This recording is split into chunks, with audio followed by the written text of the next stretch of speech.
Yeah, so we were just talking about how we both got to go see Amaji and what an amazing healing gift that was. And I also think one of the themes that we're both dealing with, ironically, we didn't talk about this before we started recording, was you get to choose what you read. And I know I have a tendency, I start my days off, let's go, da, da, da, da. And then sometime in the afternoon or evening, I do what I call my drift. And I'm still trying to explore what exactly happens, but usually it's a version of anxiety. I'm not getting enough done, or I'm frustrated, or I'm feeling less than, or rejected, or afraid, or all of the above.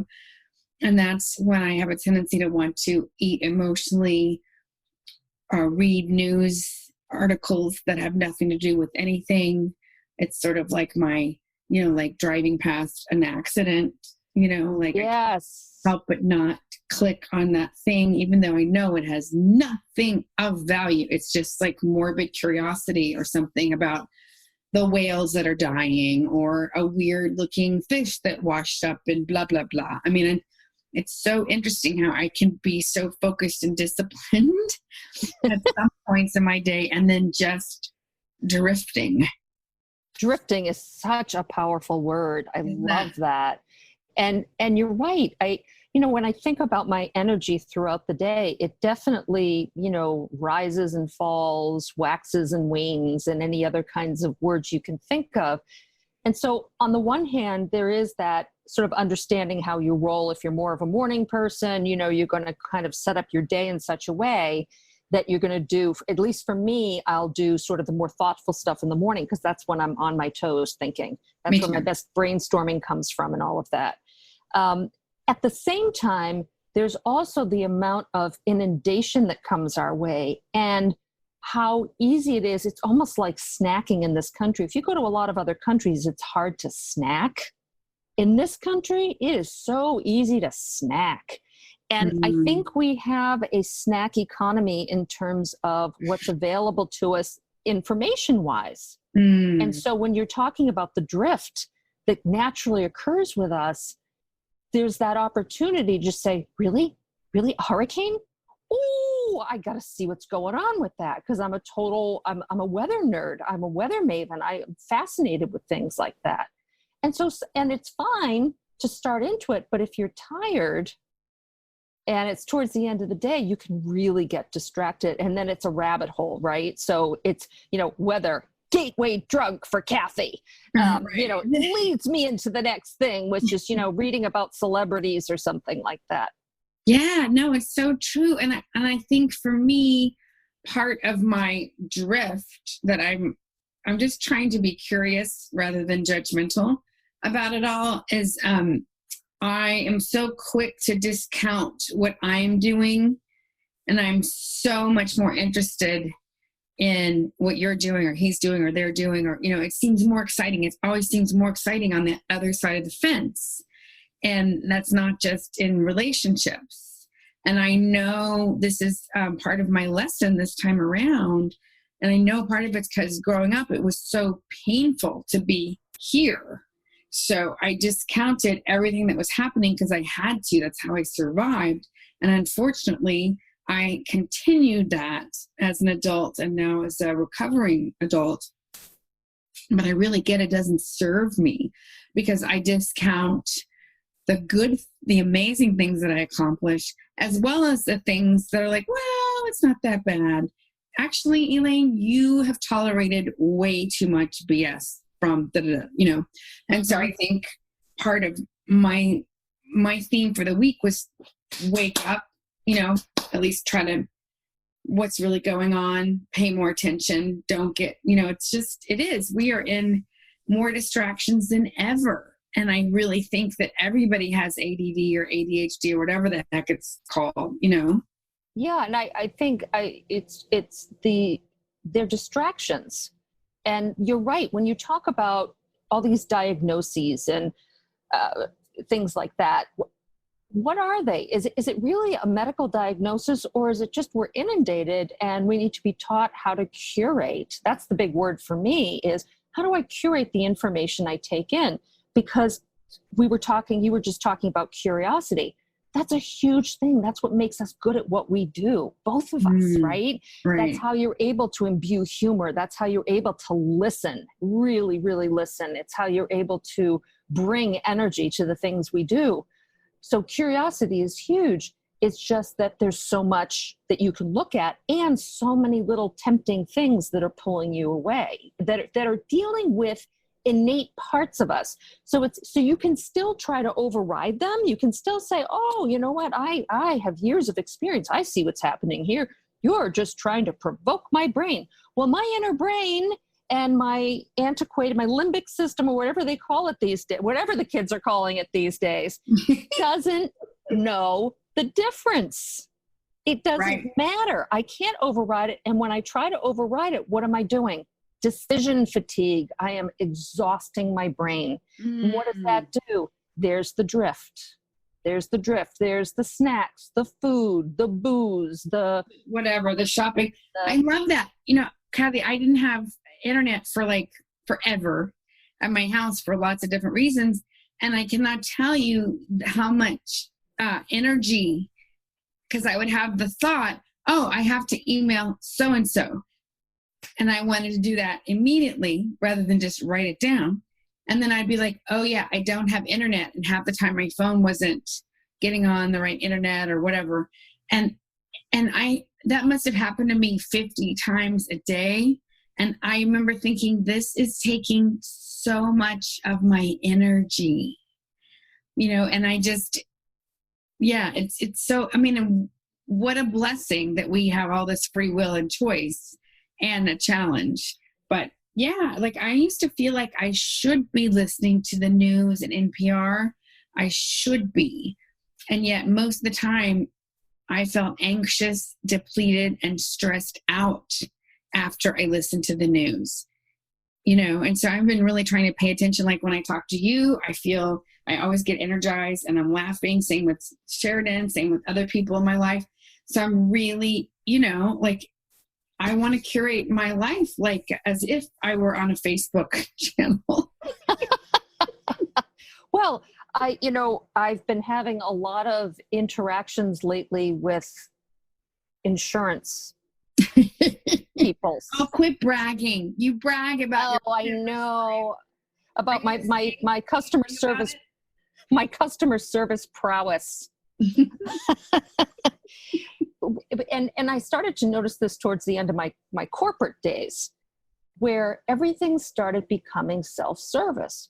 Okay, well, that's okay. Self-service is a good idea. There's also a level of expertise in being able to execute something that a person can do, that when you remove that person and you give it to the rank and file, meaning me, you, everybody else, who now has to do this themselves, you don't get that level of expertise, and it's a lot of frustration. And you don't have a common vocabulary, so people are making up all kinds of words. I just had a conversation with someone, and there's a difference between copay and coinsurance. Oh my God. But it just happens that the number matches exactly the amount of my copay. And so what happens is you have all these people on the front lines.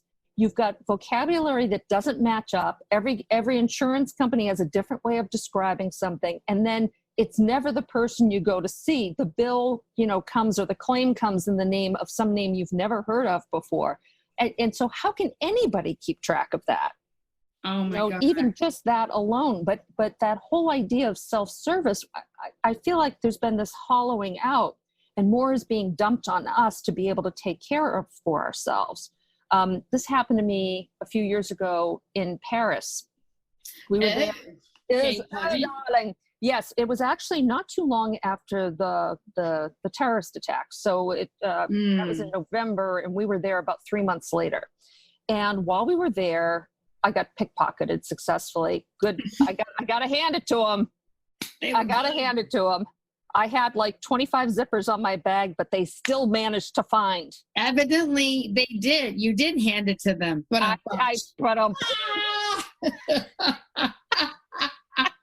Oh my God, I thought I made it hard. But anyway, so we were leaving a few days later, and everything was fine. What are you going to do, right? It's I was like, oh, you got my insurance card? Good luck. You have way better insurance here in France. Yeah, it's all right. Denied. Nothing's ever going to happen with that card. But we were leaving, and so we were at the airport, and the airport had all these new procedures because it was like us in New York City after 9/11, trying to kind of figure their way around. Well, at the same time, Air France decided that they were going to cut back on their personnel and make everything self-service. So you had to check in your passport and screen it over this thing. Then these things print out. You got to rip off the things and put them on your luggage. Then you have to can you imagine? Put them on and weigh them, and then you have to. And the thing is, I was okay. I wasn't happy about the fact that I'd been pickpocketed, but there we were at a major airport doing all this stuff ourselves with important documents out and around and about. And I had a meltdown. I mean, I'm holding this sticker thing, and I just said, please, can somebody please put this on for me? And I'm sure I looked like one of those ridiculous Americans who was just like, I'm so helpless. And I'm not. I come from a long line of MacGyvers, right? We know how to put it together. We know how to get stuff done.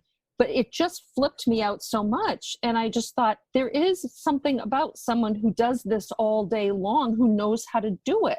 And having me do it, and all these other people who are complete novices at it do it. So it really, I ended up having this ridiculously American moment because a cop had asked my husband why he was loitering. He's like, my wife is trying to check us in and there are no people to do it. Oh my God. That would, I still get I know I shouldn't brag, but I was at Home Depot. Oh, stop. I know. Stop. I was on my, my normally daily thing. It wasn't daily this week, but anyway, so I was going and I wanted to look at screens for this window for my first floor thing that I have needed to replace for several years. And I finally this is a year I'm going to actually really do it. And, and then you have the handy dandy app. And of course it's early in the morning, and I just love it how you see all these people with the aprons on, and they see you and they just walk right on by, and so I just kept saying, excuse me, can you find somebody in screens? Excuse me, because, I am reading and I'm trying to deduct what is what, and is there a screen? I can, all these different things. But I've learned, I always bring reading with me. I try to come after I've meditated. I try to set myself up to win. Home Depot, so anyway, so finally people are like, oh, we're going to call the guy. So here I see this woman coming down, and she is so Bronx. She's like, blah, blah, blah. She's talking really loud to these other guys. And I'm like, ooh, I think that's the person. And I'm a little nervous. I got a little social anxiety, about the screen lady. She was awesome. She was like, oh, honey, come here. Get this, don't get that, do that. You can do it yourself, which is much cheaper. And I said, well, how do I pick this? I said, she goes, oh, sturdy. Here. She was awesome. And I'm sure I probably could have deducted all of that without her help. But it was so nice, first of all, to have somebody who seemed like they knew what the heck they were doing. And she was happy to help once she got there. But it was just affirming in this sea of, I'm short, and I always feel like Home Depot is just towers of stuff all around, and I'm always going down an aisle that they're closing off, and then it's always scavenger hunt. Watch out. And she probably spent less than 5 minutes with me, but it was actually one of the most satisfying trips I've ever had. And I had a lot of trips there, You do. You're a regular. I know I shouldn't brag, but anyway, so that was exciting. Well, I wanted us to talk about Amaji, because we had talked previously about going, and you and I both got to go, and I would love it if you would just share, what was your experience, and just tell us a little bit about who she is and all that jazz. Sure. So Amaji, I had only just been introduced to her. So a good friend of mine said, "Oh, we're going to be up on July 4th, and we're gonna go see and get hugged by Amma." And I said, "You are? Well, that sounds nice. Well, would you like to join us?"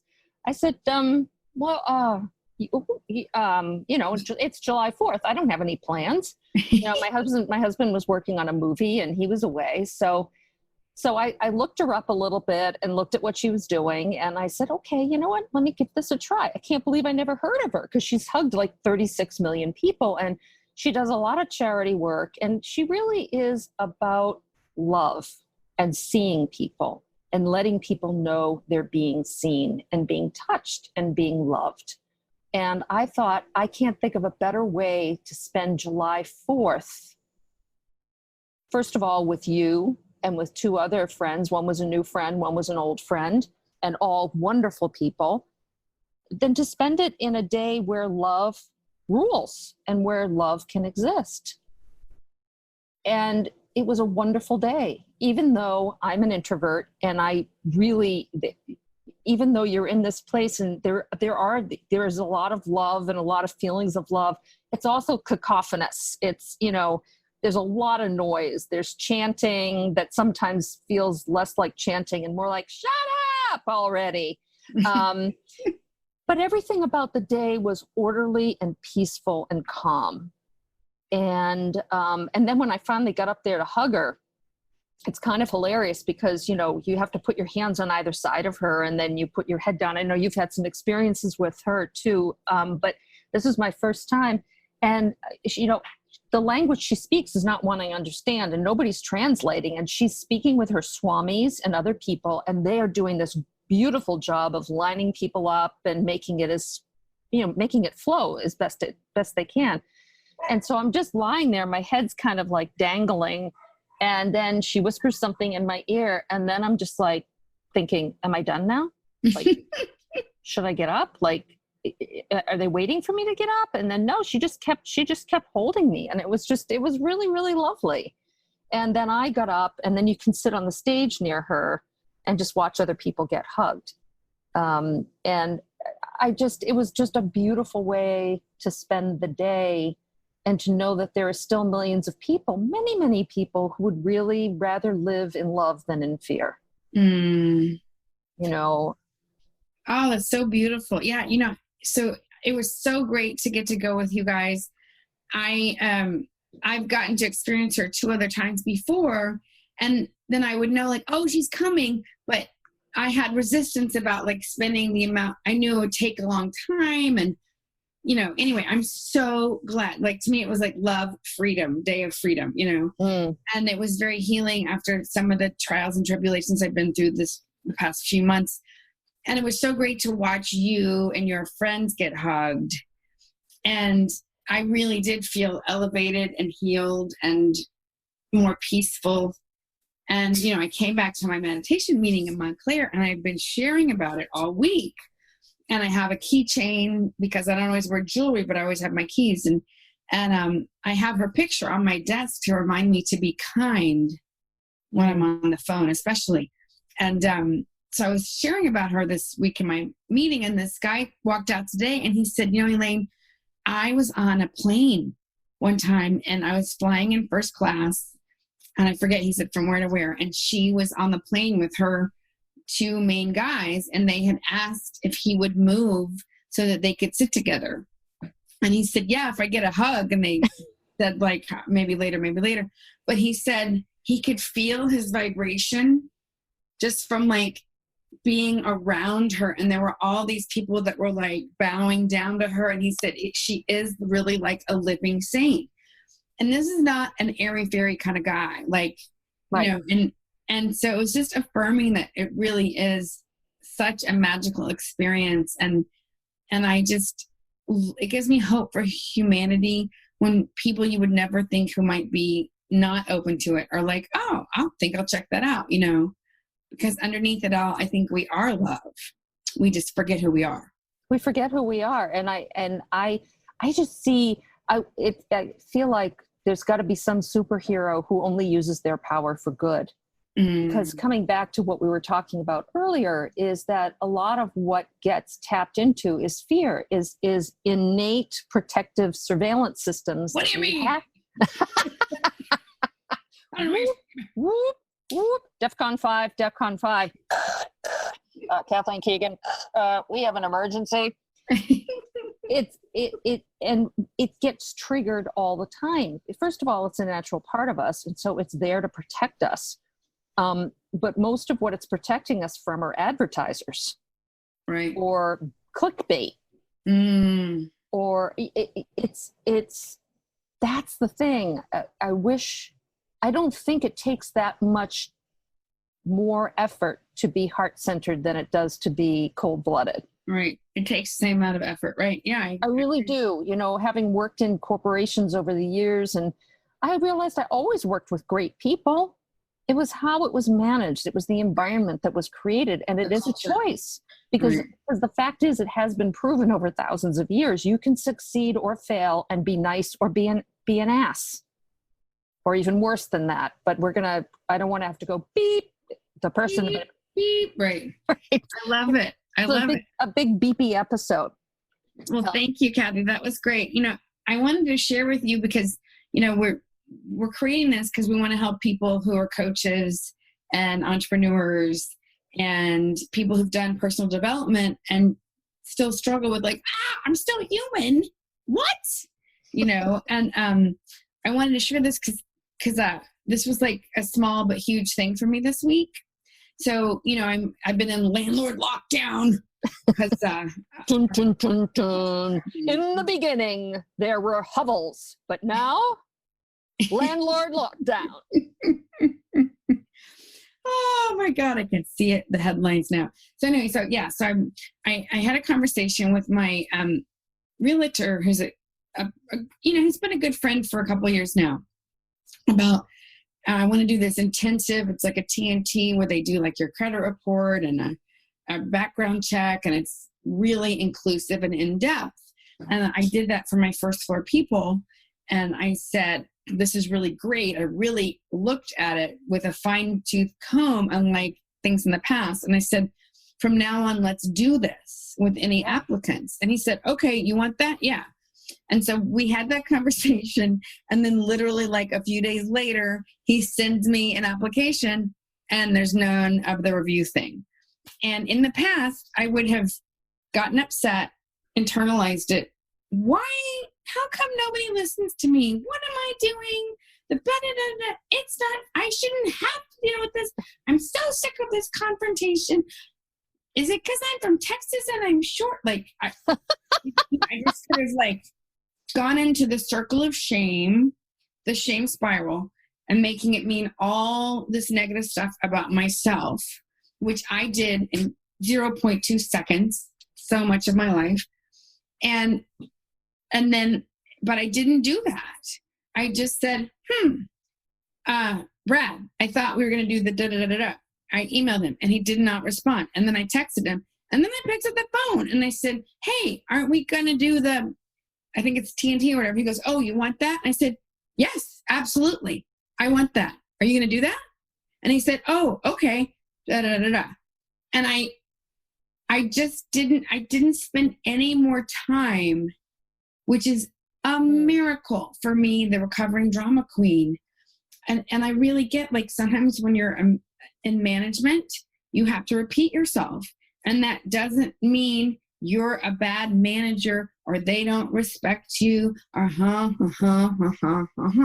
I really get that's part of, I don't know, business life, managing stuff. And that, yeah. And that was just a huge thing for me this week. Huge. That's awesome. And I love how you did that. And I think the thing to make clear what you were just saying is that all this stuff is happening in a matter of split seconds. I mean, just small amounts of time in the brain. It takes longer to talk about it out loud. Yes. But it's amazing when you can see that starting to happen and say, I don't need to go there. I just need to remind them. And that's the whole thing. Growing up, the way we were, or in my instance, nobody taught you anything. They said, go clean this. And so you're supposed to go and clean it. And if you don't do it right, they're like, you did it wrong. Okay, well, show me. And I think today, how I would say to someone, if it didn't come out right, I'd say, you know what, I just want to go over this with you. This little corner here, I tend to miss too. So if you can just make sure you do that. So you're teaching. Right. And then also to allow people to be able to ask questions and allow and give them that benefit of the doubt. In this case, like, it's the first time you guys are just figuring this out.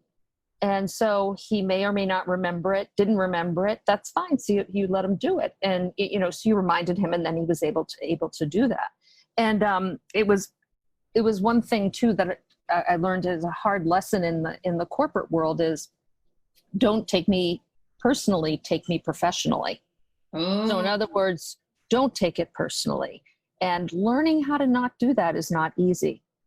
Yeah. It's one of the hardest things, because, I was just seeing something where, what is mastery about? Mastery is about being able to take a certain amount of feedback. We've done that where we've done brainstorming together, and it's all positive. It's not, there are ways of being able to create that don't involve somebody smashing your hands with a stick if you're not playing the piano right. Although there are many, many instances of people being abused in voice lessons, music lessons, acting lessons, people screaming at you, because there are different schools of thought on that. But I think the thing is, we're talking about love and tying things in together, is that you can do all the stuff and it doesn't have to be a drama fest, and you don't have to hurt people in the process.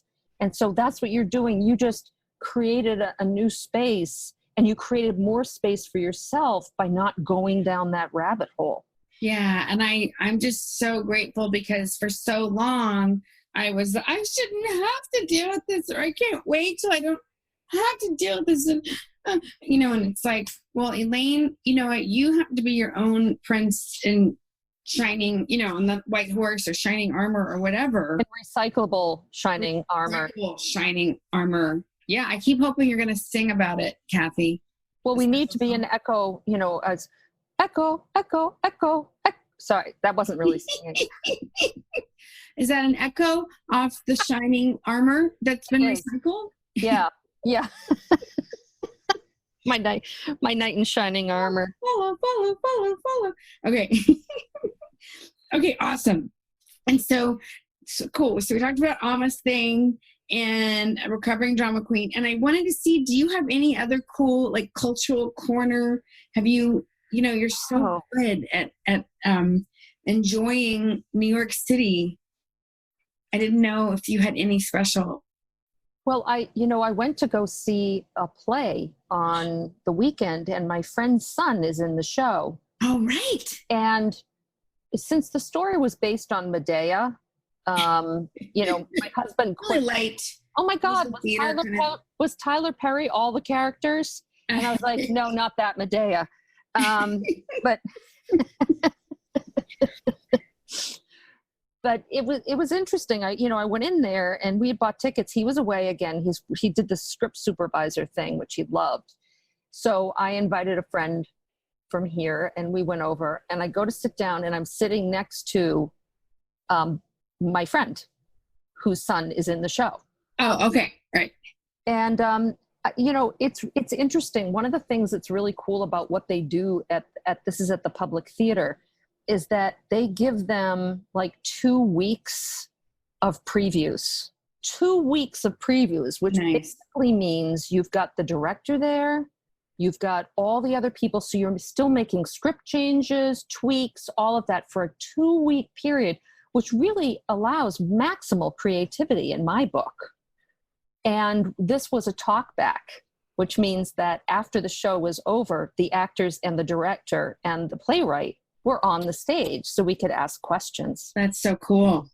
And that's one of my favorite things about living in New York City, or anywhere. If you ever are looking to go see something and you see that there's a talk back afterwards, go do that, because it gives you access to the people who are creating this material. And the story was compelling, and really, I mean, obviously it's Medea, right? So she killed kids. So I think we all know where this thing is going. But at the same time, I keep thinking Greek mythology is no different than a soap opera. Yeah. It's the same. It was the execution of it. Yeah. Yeah. That's what a soap opera, that's all, that's what it is. And some of these things that, let's say they are quote unquote gods, but let's face it, it was probably, like Placebo and his friend Tituba or something like that, that were, it could have been anybody. But I think Greek mythology is really all about human nature. It's, I mean, and again, I'm sure somebody listening is like, duh, Kath, you just figured this out. And that's okay, because, the way I look at it is I'm discovering new stuff all the time. Right. And we get reminded of things we already know that we forgot that we know or whatever. Yeah. Yeah. No, that sounds awesome. I'd love to talk back. Just giving people space. When you give people space, they can create more. Yeah, that's amazing. And so many cool little moments happen once a play has been on its feet and directed and staged. And that to me is when the real art comes, the nuances, the moments, the bits that aren't in the script always that are. Then it's locked down. Then it's like, this is how you do it because it's that. But you know what? Oh, so I was wondering, I want to hear some lane-splain. I haven't heard any lane-splaining in a while, and I would just love to hear something that's going on with you. Yo. Yeah, yo. Hashtag Elaine is too white. Okay. Well, I wanted to share, I have a cultural corner. Is that okay? Or is that? Oh, yes. No, that's like cultural corner with a lane-splain. So I am such a nerd, and I grew up trying to hide my nerdiness, trying to be a cool kid. And I was a cool party girl for a long time, but I love museums. I love going, and I've become quite a connoisseur of, look at the curation and look at how they laid this out. And it is fascinating to me. And how can you make something appeal to cross generations, right? So I've been in Philly a lot, and I wanted to go see the Museum of the American Revolution. And we happened to be going, and we happened to be on a free day. And we got there just when they were giving like the last armbands out. And then another thing I love to do is, like, when I go to a restaurant, ask the waiter, what's the best thing? What do you like? And so same at the museum. What's the best thing? These people have seen it a million times, so they're going to tell you what you can skip or whatever. So people kept saying, oh, you got to do Washington's tent. It's $5, but it's really cool. And like 3 different people said that. And several of them said, it's my favorite thing. So I was like, okay, let's do it. And so they have this huge, it's like this big thing. You go in and there's a whole movie about Washington and how he stayed in his tent with his troops the entire war. And most generals never did that. Servant leadership, man. That's one reason he, prevailed. And they make this huge big deal about the tent and how he lived in the tent with his manservant and Hamilton and all these different people, and how, they were in that cold winter. And so it was really cool. They set up the context of the tent. And then after the 5-minute movie or 7-minute movie or whatever, it slowly raises and you see the tent, and it's behind glass, and you're not supposed to take pictures or videos or anything to protect it, but you get to see it. And it's really cool. Like from 1776, it's a tent. It's a really, and you see how big it was and how they held it down into the, it was just like, wah! And then before you can try to fake a picture or whatever, it goes down and that's it. And, but it was so cool because it really set up the context of it, and it made it so much more special than if you just walk into a room and they're like, there's the tent, and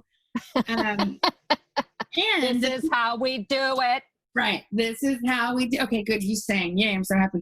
So, and then the rest of the museum was awesome. And they're like, oh, you can get through it in 2 hours. No. I always start out reading everything, and then I start skipping a few things, but I like to read, not every detailed thing, but anyway, so I got like halfway through it and we got kicked out. But it was so cool. And I'm always like, was I drunk during history? Was I?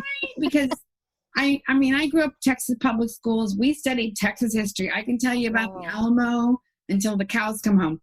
But anyway, if you get a chance to go, it's an awesome museum. And ironically, it was, kind of close to the 4th of July. And so it was cool. And it gave me hope that it was jam packed with people, with all kinds of people. And so that, people are wanting to learn about our nation and the capital and the history that maybe you slept through history in school for. So anyway, that's my cultural corner. Oh, it's awesome. Rain. And the rocket's red glare. And it's awesome because, George Washington, they really wanted to make him into a king as much as they were trying to not sort of reproduce a monarchy, right? Right. I mean, a lot of what's written today, a lot of what we're talking about today in the political sphere has to do with what they were writing, what they were trying to avoid back then, because they didn't want us to be a monarchy. And he really turned that down. They wanted to elevate him, and he was pretty darn human. I mean, we're talking about a pretty imperfect person. At the same time, he was put down a lot in Congress, and he was badmouthed a lot. Really? He was, yes. If you read the Hamilton book by Ron Chernow, right. It's so fascinating to read. When you read the book, you're just like, oh my gosh, human beings are still doing the same things.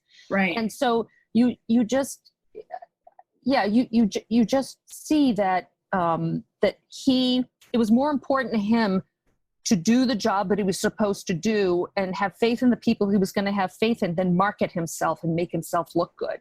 So the people who like to market themselves and make themselves look good, where there was a huge space between what they were saying they were and what they really were, it was, people were able to kind of like trounce all over him. And so it is a case of using your power for good, or the person who used his power for good winning the day.